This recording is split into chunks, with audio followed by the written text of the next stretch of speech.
Hey, Titanic? Pas du tout, c'est l'Olympique. Hey! Ah, ouais!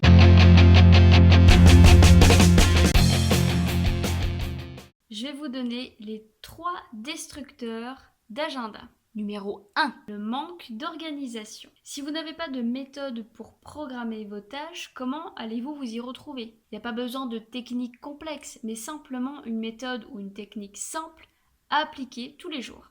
Dressez simplement une liste de vos priorités. Et surtout, vous posez la question, qu'est-ce qui est vraiment important? Qu'est-ce que je dois faire et qui est important? Et après avoir répondu à cette question, vous le faites.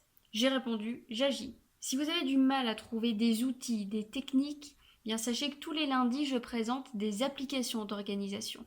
Donc regardez les vidéos, vous allez voir les outils que je conseille. Notamment pour les personnes qui manquent de concentration, je leur donne des applications bien spécifiques. Pour ceux qui aiment avoir des to-do list, il y a des applications qui sont liées aussi.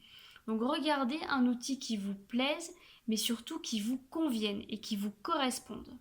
Si vous avez besoin d'écrire à la main, un post-it suffira pour la journée, un simple post-it. Et vous écrivez uniquement les actions que vous devez mener. C'est tout. Il n'y a pas besoin de plus.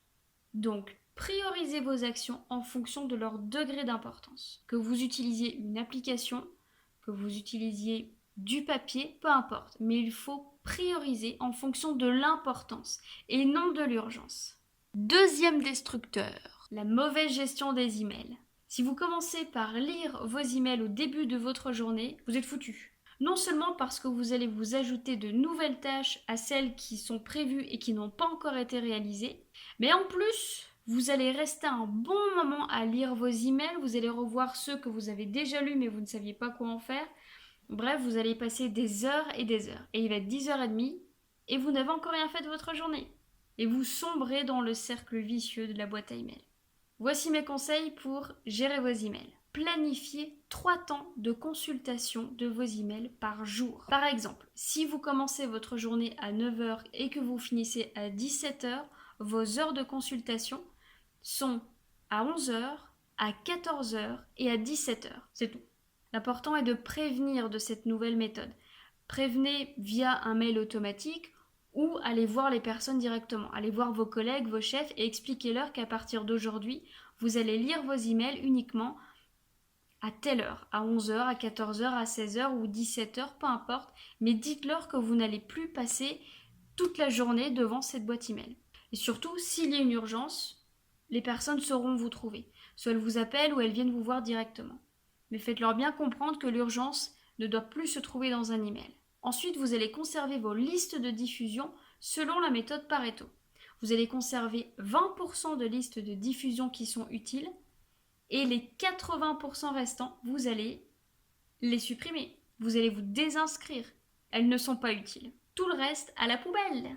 Ensuite, identifiez les informations importantes d'un email. C'est-à-dire repérer les actions à réaliser, les événements, les accompagnements, bref, qu'est-ce que vous devez faire. Tout le reste, poubelle. Ils sont horribles ces mails de pour information, voici les statistiques de est-ce que ça vous concerne? Est-ce que vous devez faire quelque chose par rapport à ça? Est-ce qu'il y a un impact sur votre travail? Non? Alors on s'en fout. Un jour, je l'ai dit à l'un de mes collègues. Je lui ai dit, Jamel, je ne lis jamais tes emails. Il me dit, mais tu te rends compte, c'est super important, c'est notre temps de réponse par rapport à machin. Ça n'affecte pas mon travail, moi ça ne me concerne pas, donc non, je suis désolée, mais tes emails pour information de toutes les statistiques qui ne me concernent pas, ça ne m'intéresse pas. Et dernier conseil, catégorisez vos emails. Soit par des drapeaux, par des couleurs, par des dossiers, ce que vous voulez, mais référencez-les. Vous pouvez très bien utiliser la matrice Eisenhower, à savoir des mails faire, donc qui contiennent des actions, déléguer pour d'autres personnes, planifier.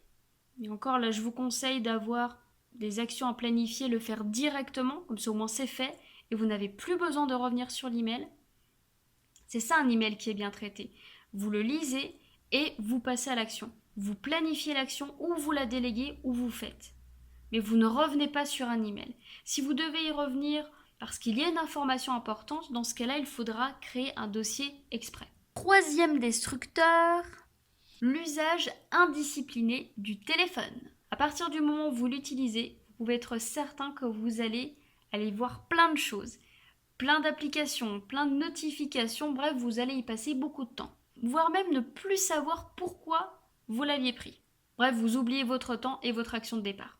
Soyez concentrés. Je le prends pour telle raison. Je dois faire telle chose. Allez vérifier telle information. Vous vérifiez et ensuite vous le reposez.